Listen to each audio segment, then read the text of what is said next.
जब भी consultation call होती है, 2-3 ऐसे सवाल होते हैं जो तकरीबन सारे सेलर्स पूछते हैं। ए, कितना प्रॉफिट आना शुरू होगा? बी, मुझे कब प्रॉफिट आना शुरू होगा?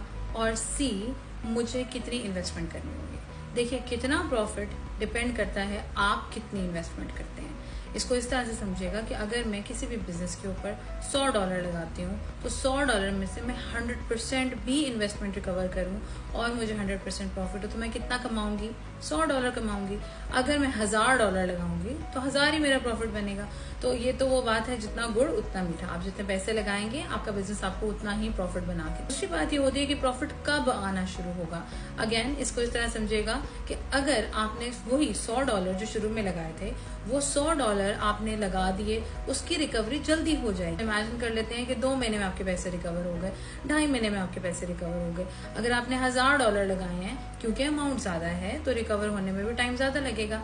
उसके बाद कि मुझे कितनी अमाउंट लगानी चाहिए। जब भी आप किसी भी मार्केट में जाएं तो आपने अपनी प्रोडक्ट प्राइसिंग को टेस्ट करना है। प्रोडक्ट प्राइसिंग क्या होती है? फॉर एग्जाम्पल, मैं एक बोतल बेचना चाहती हूँ, वो बोतल जो है उसकी लैंडिंग कॉस्ट मुझे पड़ती है $2, ठीक है। मुझे उसके यूनिट मंगवाने हैं 100, तो मुझे $200 की सिर्फ मेरी प्रोडक्ट पड़ेगी।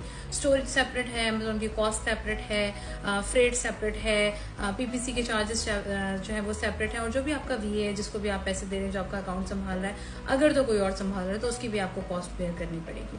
तो ये तो हो गई आपकी सिंपल कॉस्ट $2 के साथ। तो 200 मिला लें, 150 मिनिमम भी आप मार्केटिंग का रखें उसके ऊपर, क्योंकि मैं ये हमेशा सजेस्ट करती हूँ कि अगर आपकी प्रोडक्ट की लैंडिंग यानी कि आपकी जो प्रोडक्ट की कॉस्ट है वो अगर आपको फॉर एग्जांपल $200 पड़ रही है तो आपने जो अपना मार्केटिंग का बजट रखना है वो तकरीबन 75% के करीब रखना है इनिशियली, क्योंकि इनिशियली आपको अपनी प्लेसमेंट बनानी होती है मार्केट में। तो आपने 200 वो रखा, 150 से 125 आप रख लीजिए अपना मार्केटिंग का बजट। 200 प्लस 175 ये हो गया आपका 375, प्लस आप इसमें रख लें storage charges, miscellaneous charges, freight charges, ये वो सब मिला के आप कुछ नहीं अगर आप टच कर जाते हैं $500-550 को, तो ये किससे बात स्टार्ट हुई थी?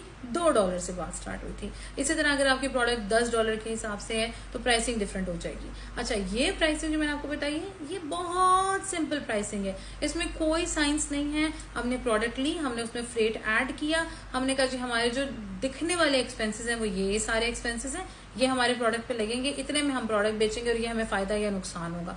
लेकिन इसके अलावा बहुत सारे मिसलेनियस एक्सपेंसेस होते हैं आपके बिजनेस में। आपके रिटर्न्स के एक्सपेंसेस होते हैं, आपके स्टोरेज के एक्सपेंसेस होते हैं, आपकी प्रोडक्ट डैमेज हो गई उसके एक्सपेंस हो गए हैं, आपने कोई डील लगाई है, कूपन्स लगाए हैं, उसके ऊपर जो आप पैसे दे रहे हैं अमेजोन को फॉर एग्जाम्पल, वो आपका एक्सपेंस काउंट होता है। आपका बिजनेस जो है उसका जो लाइसेंस है, आपकी जो कंपनी फॉर्मेशन कॉस्ट है वो आपके कॉस्ट में शामिल होती है। आप जैसे टैक्स फाइलिंग करवा रहे हैं वो जो आपसे चार्जेस ले रहे हैं वो आपके बिजनेस की कॉस्ट में शामिल होता है।